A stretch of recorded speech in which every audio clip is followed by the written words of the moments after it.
أعوذ بالله من الشيطان الرجيم. بسم الله الرحمن الرحيم.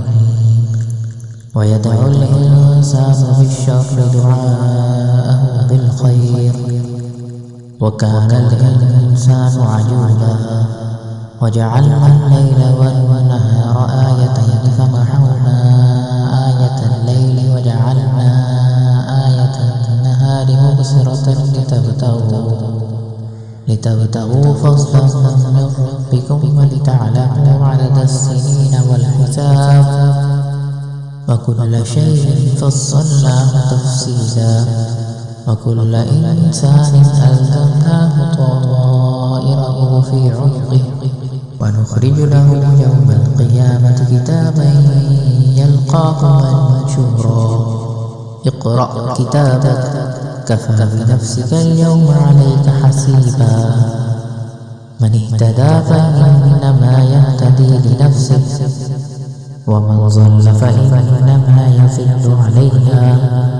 ولا تزر وازرة وزر أخرى وما كنا معذبين حتى نبعث رسولا وإذا أردنا أن نهلك قرية أمرنا متر فيها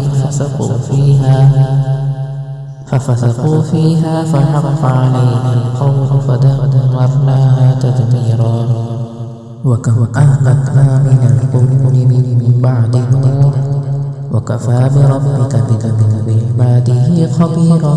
بصيرا من كان يريد العاجلة عجلنا له فيها ما نشاء لمن نريد ثم جعلنا له جهنم يصلاها مذموما مدحورا